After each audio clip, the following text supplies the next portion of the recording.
Hey guys, welcome back to another YouTube video with me, Kat Meffan. For those of you that don't know me, I am a wellness and travel blogger and vlogger, YouTuber, and also yoga teacher. So if you haven't already subscribed, please make sure that you do.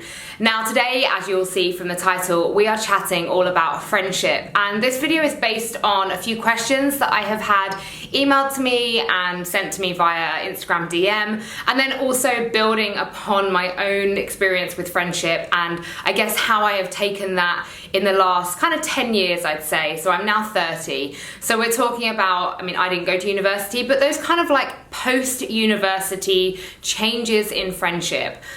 So we're gonna kind of get started with the fact that you are going to evolve and change as a person, as are your friends. And it's really hard to accept that sometimes your worlds may just not come together. And that doesn't mean to say that you can't necessarily be friends. I strongly believe that we have friends for certain times in our life, or we have friends for certain things. So you may have your friends that you kind of go out with, you go for dinner with, and then maybe you have your friends that you go to a gym class with. But let's backtrack a little bit, because the questions I've been getting are the kind of people that are where I was once, whereby I was really into the fitness world. I was looking to become a yoga teacher. I was loving all my workouts. I was really like living quite a balanced, healthy lifestyle. I'd stopped drinking as much. And I guess what I noticed within my friend group is that they just weren't into it. And at the time, I found that really hard to accept. I would kind of make little comments like, oh, in the summer, why don't we go to a park and we can do a workout and then get a bottle of Prosecco, and try and kind of just like coax them into it. But after a while, I realized that actually, if they want to come to fitness and yoga and all of that side of things, if they want to, they'll come there in their own time. And that's a really big thing that we have to accept, is that where we personally are on our own journey, so is everybody else around you. And just because they're your friend doesn't mean they have to have the same interests as you. And this is something we really notice when we start to kind of, I guess, go out into the wider world. So whether or not you went to university, it's something that I noticed when I kind of started going into work. You'd meet even newer people. You'd have work friends, and then you had your old school friends, and then maybe you had your family friends. So you kind of had all these little different pockets of groups, and maybe they're not groups, maybe they're just one person, but you kind of have them for different parts of your life. And that's something that is really, really important to acknowledge and be okay with. It's also good to note that people may not be in your life forever. Okay, so like I said, we're all on our own personal journey, and a lot of you watching this are probably going to be people that have maybe either done some of my yoga flows before, maybe you're interested in mental health. So you've kind of come here because you're already interested in that kind of self-love, well-being kind of scene. And it's sometimes hard to accept that others aren't going to get there. And maybe they'll get there soon, maybe they'll get there in years' time, maybe they'll never reach this point, and that is also okay because they're on their own journey. I think that especially in the fitness world, when you come into it, it can be really daunting, going to, especially in London now with boutique fitness studios, where you probably do feel a little bit like, oh God, who's gonna be here? Who's gonna be judging me? It can be quite nerve-wracking. But there's some really cool kind of groups now. Shout out to the Girl Gains, because they do awesome work with bringing girls together. And there's also lots of meetups in different areas, and hopefully you will find that there is actually a real sense of community. There's community yoga classes, you can go running with people, and that's where you'll then hopefully make some other like-minded friends. So people that are in a similar place in their lives to you when it comes to their wellness journey. And it's just being open to that. So we actually spoke recently at Balance Festival about people coming to these festivals on their own and just staying open to the possibility that they may meet, their future best friend, or whatever it might be. They may meet a new work contact or something.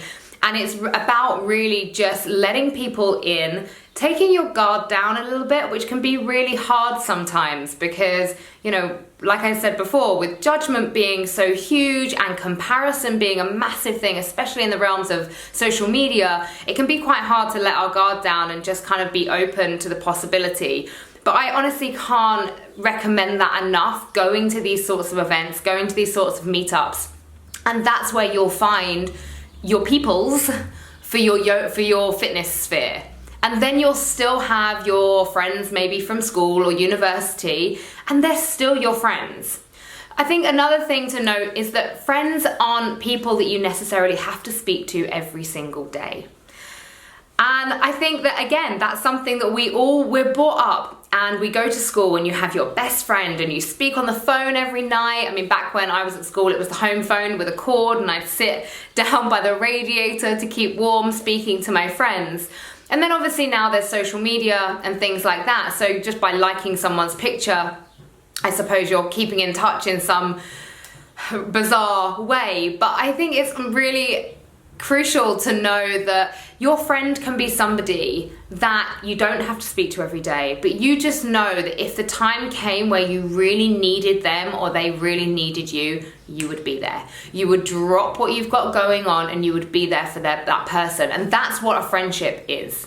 A friendship can also be short-lived and beautiful. So I meet people all the time who I really, really connect with. And we don't not stay in touch because we don't like each other.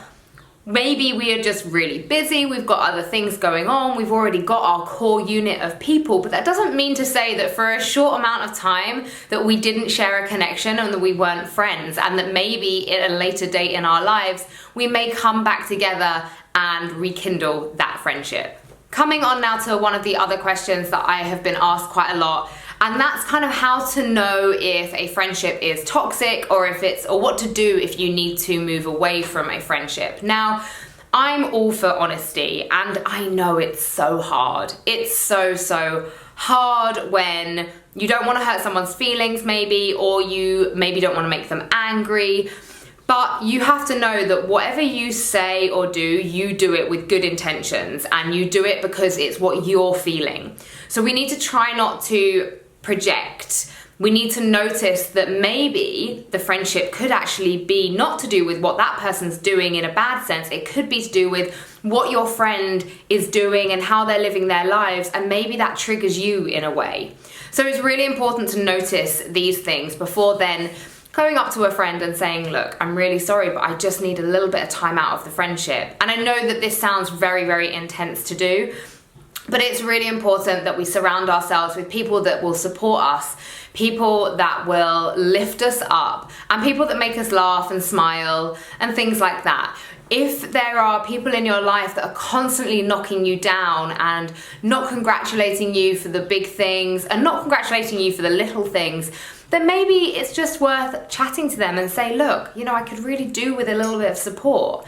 I think that we sometimes take friendships for granted, and we forget that actually, even though we speak a lot and we say, how are you doing? What are you up to today? How often do we really have like deep and meaningful conversations about that two-way relationship? So we might have deep and meaningful conversations about ourselves, about our family, but when was the last time you said to a friend, I just really want to talk to you about us? And I'll be honest, I haven't done it that often. I've probably done it just a handful of times in my life when there's been a few friendships that just haven't kind of really been flourishing in the way that I know that they were before, in the way I hoped they would in the future. And I think just not putting too much strain on a friendship having to last forever, because no matter how you feel, there are two people in the transaction. So it may be that it's just not working for the other person, and in the same sense that it's not working for you. So just be aware of that.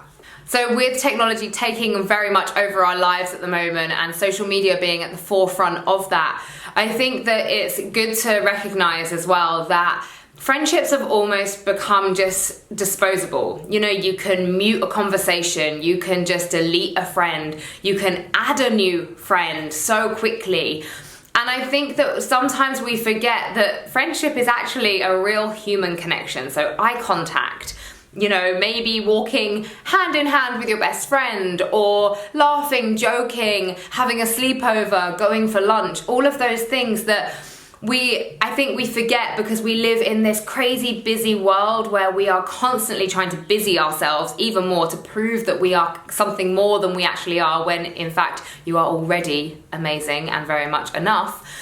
And then we forget about actually connecting with our friends in real life. So just a reminder, I think, as I bring this video to an end, to reconnect with the people that you really, really love, but do it face to face. Don't do it, or do it on the phone. Don't do it via a like on Instagram or a DM on Facebook. Do it either on the phone or video call if they're not near you, and if you can meet them, then of course do that. And just because it's nice to give a little challenge at the end of these videos, I would love for you guys just to walk away from this video and note down like who the people are in your life that you maybe haven't made as much effort with lately, who you'd really like to reconnect with. And then maybe those people that are bringing you down a little bit, who you'd like to have a conversation with. And I'm just gonna ask you to pick one of each. So, and maybe you don't have one of each, but just pick two people in your life, two of your friends who you would really like to have a meaningful connection with, and and enjoy it. Really, really enjoy it, because friendship is quite hard, right? Relationships are hard, friendship is hard, because like I say, there are two brains in a transaction, and half the time we're not being open and honest about how we feel. So how on earth can we have a meaningful transaction with another human when we're not even being honest about ourselves and how we are feeling? So there is a bit of friendship advice or experience for you. And just know that, yeah, it's not easy, but if we talk in the same way that we would talk about mental health and things like that, then friendships can really blossom and be beautiful. So thank you so much for listening to me ramble on about friendship. If you have any questions, please do comment below as always, and make sure you subscribe. So thank you so much for joining me, and I will see you again very soon. Bye bye.